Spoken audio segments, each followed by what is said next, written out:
Twin primes. Twin primes are consecutive odd numbers that are primes. And when we add two twin primes, both greater than 5, we get a composite number. Do we? What are twin primes? 7 and 9 are not twin primes. 9 is not prime. 11 and 13 are twin primes.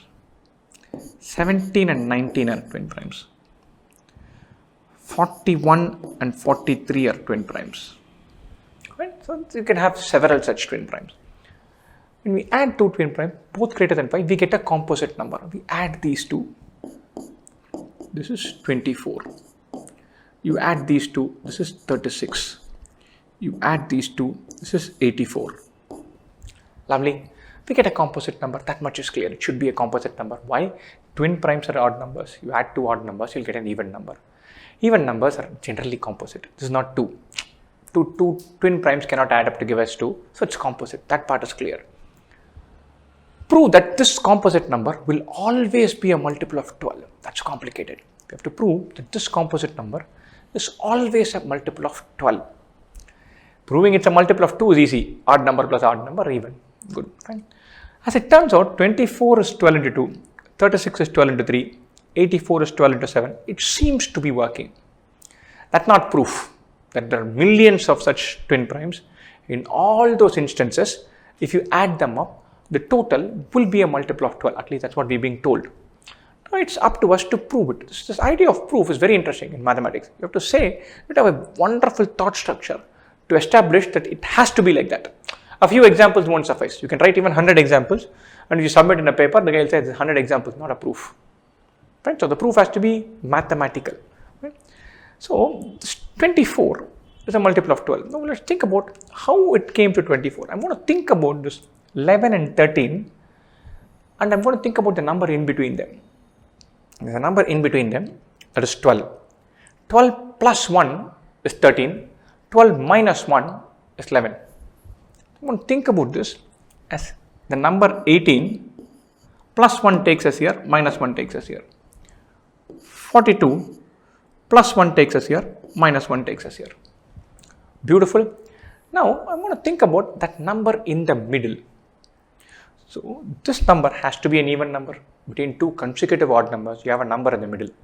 That has to be an even number. Beautiful.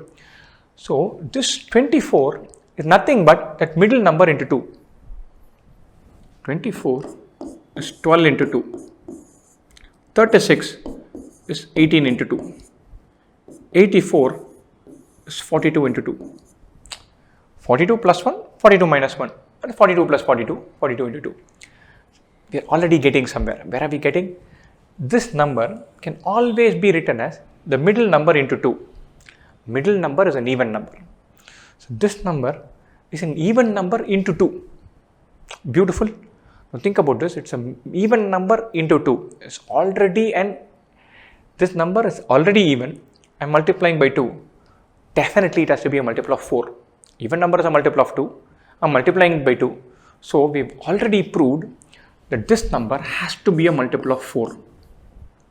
Beautiful. So we're clearly saying it has to be a multiple of 4. Now we just need to add one more layer to it. We have to now prove that it has to be a multiple of 3 also. We are saying that the question says prove that it's a multiple of 12. In 2 steps, and interestingly, we have proved it's a multiple of 4. We have to prove it's a multiple of 3 as well. Now I'm going to do the same exercise all over again, rewriting the numbers. 11 plus 13. I'm going to write this as 12 into 2. Okay. 17 plus 19. I'm going to write this as 18 into 2. 41 plus 43. I'm going to write this as 42 into 2. Lovely. So the into 2 part is clear. The fact that these have to be even numbers is also clear. Therefore, a 4 comes in. That's also nice. But we still have to prove that these are these multiples, a multiple of 3. 12 is a multiple of 3. 18 is a multiple of 3. 42 is a multiple of 3. It works. Obviously, it has to work. How do I prove this? I'm going to think about the 3 numbers. 11, 12, 13. 17, 18, 19. 41, 42, 43. Now think about this. You take any three consecutive integers, 7, 8, 9, 10, 11, 12, 15, 16, 17, there will be one number that's a multiple of 3. You cannot have three consecutive integers such that none of them is a multiple of 3. Right? But in all of these sets, the middle number happens to be a multiple of 3. Why? Think about it. 11, 12, 13, 17, 18, 19, 41, 42, 43. The middle number is always a multiple of 3. The first one and the last one are not multiples of 3. Why not? Why are this and this not multiples of 3? Look at the question. Look at this. They are prime numbers. Prime numbers cannot be multiples of 3. Twin primes. So both odd numbers cannot be multiples of 3. So 11 and 13 are not multiples of 3. So now let us think about it more generally. You have twin primes, n and n plus 2. An odd number plus 2. Both are prime. I am thinking about the number in between, that is n plus 1. This number is an even number. It is not prime. And that number, of these three, one of them has to be a multiple of 3. These two are not multiples of 3. This has to be a multiple of 3. Done. We are through. So if you have any time you have twin primes, the twin primes are both odd numbers. Yeah, clear. The number in between has to be an even number. Yeah, clear, obvious. Number in between should not only be an even number, it should also be a multiple of 3.